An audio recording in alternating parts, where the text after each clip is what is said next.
So hello everyone, welcome to the channel. इस video में मैं IBPS के जो हमारे क्लर्क के एग्ज़ाम है 2025 का प्रीलिम्स, जिसको कि अब बस लास्ट के 30 डेज़ बच गए हैं।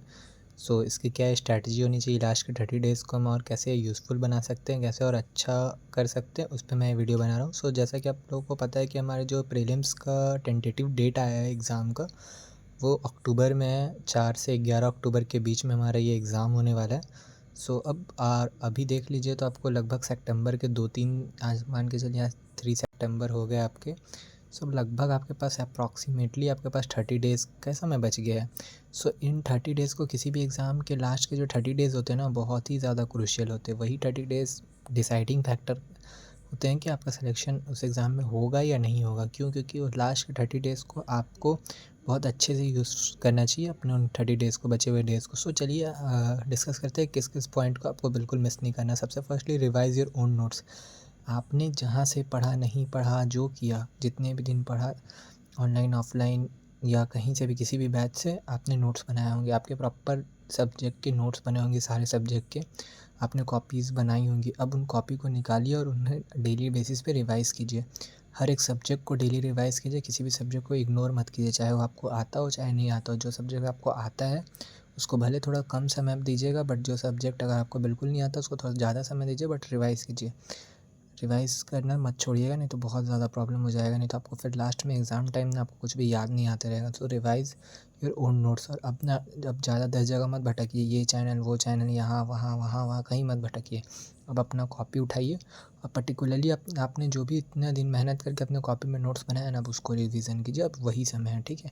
बात करते हैं प्रैक्टिस। जितना ज़्यादा अब आप प्रैक्टिस कीजिएगा ना, उतना ज़्यादा अच्छा रहेगा आपके लिए। चाहे आप MCQ में प्रैक्टिस कीजिए, फॉर्म में कीजिए, चाहे आप क्विज़ के फॉर्म में प्रैक्टिस कीजिए, चाहे आप, सबसे अच्छा मैं तो बोलूँगा ना, सबसे अच्छा प्रैक्टिस का है कि आपके जो नोट्स है ना, आपके जो नोट्स हैं उस नोट्स में ना क्वेश्चंस होंगे, ठीक है। पर्टिकुलर हर एक चैप्टर के कुछ क्वेश्चंस होंगे। मान लीजिए 10 ही क्वेश्चंस हुए एक चैप्टर के, ठीक है। वो क्वेश्चंस बहुत ज़्यादा इंपॉर्टेंट है, उन क्वेश्चंस को पहले प्रैक्टिस कीजिए, ठीक है। वो आपके लिए बहुत ज़्यादा बेनिफिशियल रहेगा। इस तरीके से आप सारे चैप्टर्स के, सारे सब्जेक्ट के आप प्रैक्टिस कर सकते हैं, ठीक है।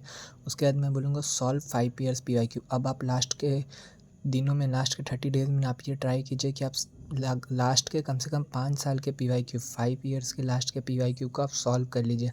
अगर आप ये काम कर लेते हैं ना, तो आपका कॉन्फिडेंस बूस्ट हो जाएगा। और किसी भी एग्ज़ाम में ना PYQ का वेटेज बहुत अच्छा रहता है। आपको एक ओवरऑल आइडिया मिल जाएगा कि इस टाइप के क्वेश्चंस एग्ज़ाम में आ रहे हैं, और आप उस तरीके से अपनी तैयारी को और इन्हेंस कर पाइएगा। इस पॉइंट को बिल्कुल नेगलेक्ट मत कीजिएगा, ये बहुत ज़्यादा इंपॉर्टेंट पॉइंट है, ठीक है। PYQ लगाइए, ठीक है। उसके बाद मॉक टेस्ट। अब आपके पास 30 डेज़ बचे हैं ना, आप ना ऑल्टरनेट मॉक देना चालू कीजिए, ठीक है। मान लीजिए आपने आज दिया, फिर कल स्किप कर दीजिए, फिर परसों दीजिए, फिर एक दिन स्किप कर दीजिए, फिर ऐसे दीजिए। उससे क्या होगा ना, आप एनालाइज़ कर पाइएगा कि आपकी क्या गलतियाँ हैं और उसे सुधार पाइएगा। तो मान लीजिए 30 दिन है ना, तो आप टारगेट रखिए कि 30 दिन में आपको कम से कम 15 मॉक देना है, ठीक है। ये आपके लिए बहुत ही ज़्यादा अच्छा रहेगा। आप इन कुछ देखिए, ये बहुत ही ऐसा पॉइंट, कोई ऐसा तोप वाला पॉइंट नहीं है, बहुत नॉर्मल पॉइंट है। बस यही सब पॉइंट ना हम लोग मिस कर देते हैं लास्ट के दिनों में। इतना फंबल हो जाते हैं ना, इतना यहाँ से करे कि वहाँ से करे, कि क्या करे कि नहीं करे, में कन्फ्यूज़ हो जाते हैं। कन्फ्यूज़ में रहिएगा तो फिर गेम पलटी हो जाएगा। कन्फ्यूज़ नहीं होना है, ठीक है। कन्फ्यूज़ नहीं होना है आपको, कन्फ्यूज़ नहीं होना है, ठीक है। फोकस रखिए, फोकस बहुत ज़्यादा इंपॉर्टेंट है इस वक्त। अगर आप जितना फोकस रहिएगा ना, उतना ज़्यादा इंपॉर्टेंट है आपके लिए। फोकस रह के अपनी तैयारी को करिए। Analyse your mistake. आपने यहाँ से मॉक दिया, अब मॉक में मान लीजिए आपके 10 क्वेश्चन गलत हो गए, ठीक है। अब वो 10 क्वेश्चन के गलत हो गए, वो तो ठीक है, गलत हो गए। उसके पीछे का रीज़न क्या है? क्या आपके कॉन्सेप्ट में लैक है?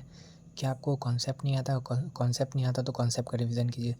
क्या आपके सिली मिस्टेक हो गए? अगर सिली मिस्टेक हो गए तो उसे ध्यान दीजिए। क्या आपने उस क्वेश्चन को स्किप कर दिया? अगर स्किप किया तो क्यों स्किप किया? सारे पॉइंट का ना आप एनालाइज़ कीजिए, उन सारे पॉइंट्स को, और दूसरे मॉक देने से पहले उन पॉइंट्स को फिर से दोहराइए मत, अपनी गलतियों को मत दोहराइए, ठीक है। ये भी बहुत ज़्यादा इंपॉर्टेंट है। फोर्थ क्या है? Revise all subject. देखिए, आप सारे सब्जेक्ट रिवाइज़ कीजिए। किसी भी, ऐसा नहीं है कि एक सब्जेक्ट को आप बहुत रिवाइज़ किए और 2 सब्जेक्ट को छोड़ दिए, या 2 को किए, किसी एक को छोड़ दिए। किसी भी सब्जेक्ट को मत छोड़िए। आपको सिलेबस पता है, आपको टॉपिक वाइज वेटेज भी पता है। अगर आपने टॉपिक वाइज वेटेज का वीडियो नहीं देखा है, तो मैंने अपने ही चैनल पे IBPS क्लर्क की जो टॉपिक वाइज वेटेज है ना, जो इंपॉर्टेंट चैप्टर्स का वीडियो मैं बना चुका हूँ। अगर आपने नहीं देखा है तो आप उसे जाके देख लीजिएगा, मैं इस वीडियो के डिस्क्रिप्शन में उस वीडियो का लिंक भी डाल दूँगा, ठीक है। सो आप अपना टॉपिक वाइज़ वेटेज जब देख लीजिएगा ना, तो आपको ये पता चल जाएगा कि अच्छा ये पर्टिकुलर टॉपिक से इतना क्वेश्चंस आ रहे, इससे इतना आ रहे, इससे इतना आ रहे। अब आप ना अब आप उस अकॉर्डिंग सबसे पहले जो हाई वेटेज टाइप वाला टॉपिक है ना, उसको रिवाइज़ करिए और उसके बाद लो मतलब सब कुछ रिवाइज़ करना, सारे सब्जेक्ट रिवाइज़ करना, सारा कॉन्सेप्ट रिवाइज़ करना। अभी लास्ट के है 30 डेज़ है, आप कर सकते हैं। हाँ, लास्ट के 10 डेज़ में आप सब कुछ रिवाइज़ नहीं कर पाइएगा, बट 30 डेज़ में आप कर लीजिएगा और ये बहुत ज़्यादा इंपॉर्टेंट होगा। आप अगर सबको रिवीजन कर लीजिएगा तो ठीक है। हो सकता है पूरा घिच-पिच हो रहा हो, बट आप समझ जाइएगा, वही ज़्यादा इंपॉर्टेंट है मेरे लिए। अब बात करते हैं क्विज़ेस। आप क्विज़ेस फॉर्मेट में दीजिए प्रैक्टिस। मान लीजिए आपने कोई पर्टिकुलर चैप्टर पढ़ लिया, ठीक है, उसके रिवीजन भी कर लिए, सब कर लिया, अब आपको ये नहीं कॉन्फिडेंस आ रहा कि पता नहीं सही है या नहीं है, मेरे को आया है नहीं, आप उसका क्विज़ लगाइए, ठीक है। इंटरनेट पे बहुत सारे ऐसे प्लेटफॉर्म हैं, आप सर्च कीजिए जहाँ पे क्विज़ फॉर्मेट में आप प्रैक्टिस कर सकते हैं। आप क्विज़ेस लगाइए, ये बहुत ज़्यादा हेल्पफुल रहेगा आपके लिए। और last, firstly complete high weighted topic. अभी मैंने आपको बोला जो टॉपिक का वेटेज ज़्यादा है, अब जिस टॉपिक से आपके 3 से 4 क्वेश्चंस पर्टिकुलरली बन रहे हैं, या 5 क्वेश्चंस बन रहे हैं, या 5 से 6 क्वेश्चंस बन रहे हैं, या जितने भी क्वेश्चंस बन रहे हैं जिसमें नंबर ऑफ़ क्वेश्चन ज़्यादा बन रहे हैं, पहले आप उन टॉपिक को पर्टिकुलरली कंप्लीट कीजिए। आप अपने एक चेक पॉइंट बनाइए, और उस चेक पॉइंट को टिक करते जाइए कि आपने क्या कंप्लीट कर लिया, क्या नहीं किया। इस तरीके से आप कर सकते हैं, ठीक है। सो होप्स आपको वीडियो पसंद आया होगा। ऐसे ही मैं और भी वीडियोस लाता रहूँगा चैनल पे। सो चैनल पे बने रहिए एंड सब्सक्राइब दी चैनल, क्योंकि अगर आपने सब्सक्राइब करके रखा होगा तो मेरे सारे वीडियोस का नोटिफिकेशंस आपको मिलता जाएगा और हर एक वीडियो आपको कुछ नया चीज़ सिखाएगी और आपको हेल्प भी करेगी। So all the best for your upcoming examination. Thank you so much.